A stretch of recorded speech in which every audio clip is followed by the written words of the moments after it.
29 people died, all because of this man's arrest. Ovidio Guzman Lopez is the son of the man who is considered one of the most powerful drug lords in Mexico's history, Joaquin El Chapo Guzman. When El Chapo was permanently arrested in 2016, his four most trusted sons, including 25-year-old Ovidio, took leadership roles in their organization, the infamous Sinaloa cartel. Their reign would be marked with such violence and brutality that the state of Sinaloa would come to a standstill, unleashing panic, terror, and death everywhere. After his prison escape in 2001, Joaquin El Chapo Guzman, one of the notorious leaders of the powerful Sinaloa cartel, was arrested in 2014 and placed in solitary confinement. Ingeniously, El Chapo escaped his cell by entering a hidden tunnel. Awaiting him inside was a motorcycle he used to traverse the underground passage swiftly. Nonetheless, on January 8, 2016, El Chapo was ultimately located and arrested for the third time. Subsequently, he was extradited to the United States, where he received a life sentence.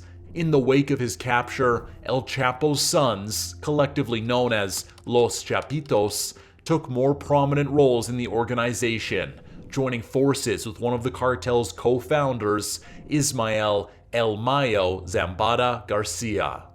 Like many powerful organizations, a power struggle was inevitable in the Sinaloa cartel. Moreover, the void left by El Chapo's capture intensified the rise of other dissenting groups within the cartel. Damaso El Licenciado Lopez, one of the top lieutenants in the cartel and known as the man who orchestrated El Chapo's first prison escape, allegedly wanted full control over the organization. Damaso arranged a meeting between himself, Ismael, and Los Chapitos. However, upon their arrival, Damaso was nowhere to be found. Suddenly, gunmen attacked and opened fire at them, leaving several bodyguards dead. Despite the harrowing ordeal, Ismael and the brothers managed to escape with only minor injuries. Surviving the assassination meant they retained their control over the cartel. Eventually, El Chapo's former right-hand man was tracked down, arrested by police, and was now facing drug charges in the US. Still, authorities highly doubted this would stop the violence between rival cartels, as Damaso was only one of many who wanted control over El Chapo's former domain. In response to Ovidio's rise to power, the United States officially indicted both him and Joaquin Jr. in 2018 on charges related to conspiring to smuggle cocaine, methamphetamine, and marijuana into the United States. It was also indicated that the brothers had supervised approximately 11 methamphetamine labs in Sinaloa, generating an estimated 3,000 to 5,000 pounds of methamphetamine monthly. In addition, Ovidio faced allegations of ordering the execution of rival drug traffickers, informants, and even a Mexican singer who declined to perform at his wedding. Eventually, the US requested that Ovidio be extradited to stand trial in the US. And that was the beginning of a difficult hunt to track and capture one of the highest-ranking members of the infamous Sinaloa cartel. It was October 17, 2019. After trying to track him down for a long time, authorities finally launched an operation to capture Ovidio. The operation was supposed to be quick and easy. However, nobody knew that the mission would take such a dangerous turn, culminating in a chaotic and violent confrontation, all because of one man. The operation involved a special unit of soldiers consisting of members from the Mexican National Guard and the Mexican Army. They had received information that Ovidio was staying in a residential property in Culiacan. High-ranking drug cartel members like Ovidio rarely stayed in one place for a long time. Hence, the authorities knew they had to move fast. Acting on this information, the special unit surrounded and raided the property in the afternoon. It was a seemingly successful operation, as they had their main target, Ovidio, arrested. together with several other people. It was a major victory for the Mexican government in its ongoing battle against drug cartels and organized crime, particularly since Ovidio was one of the most powerful members of the Sinaloa cartel.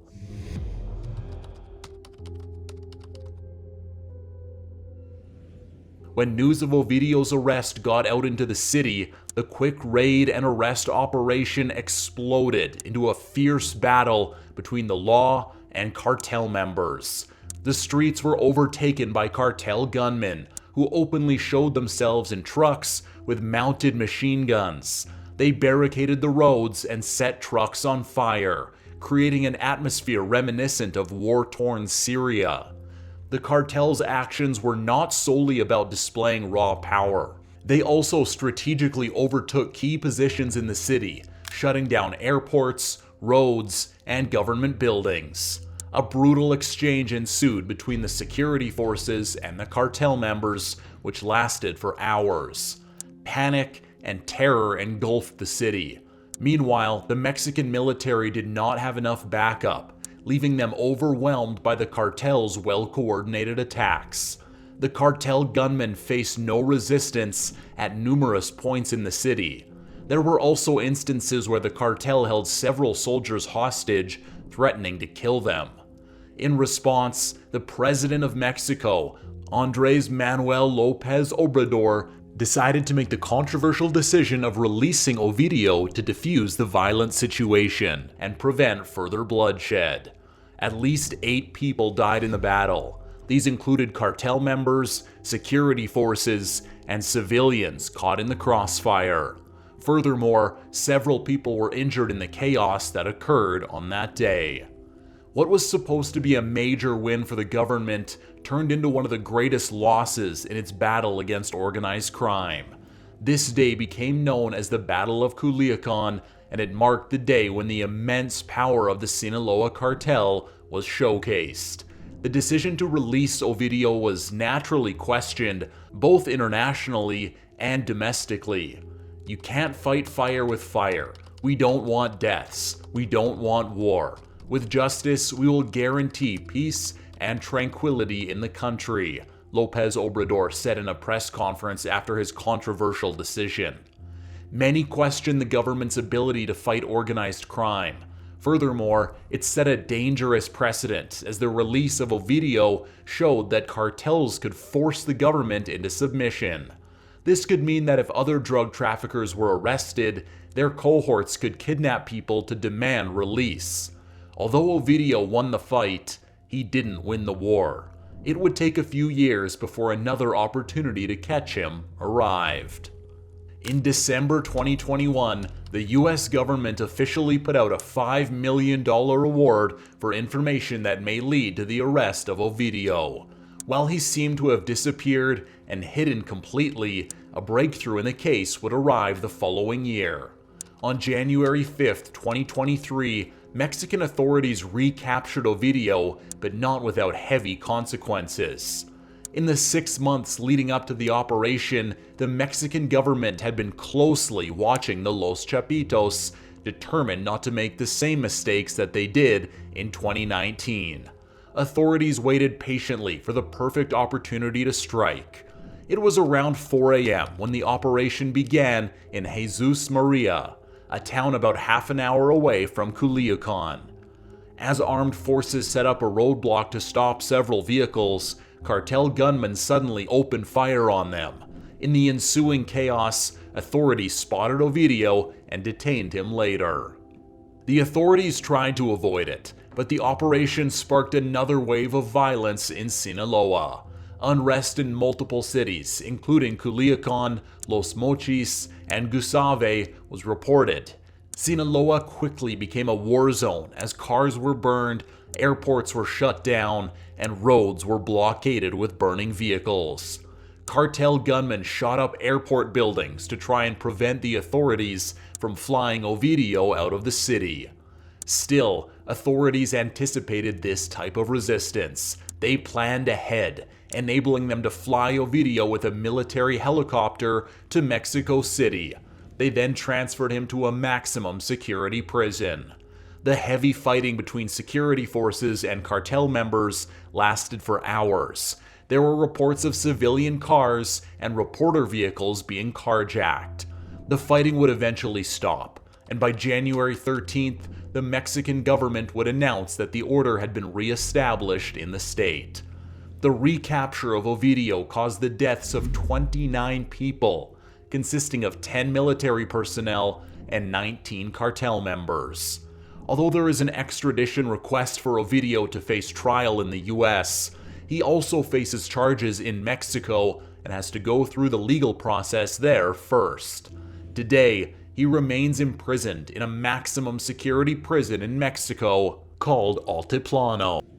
Thanks for watching. If you enjoyed this video, make sure to hit that subscribe button and turn on notifications by activating the bell icon.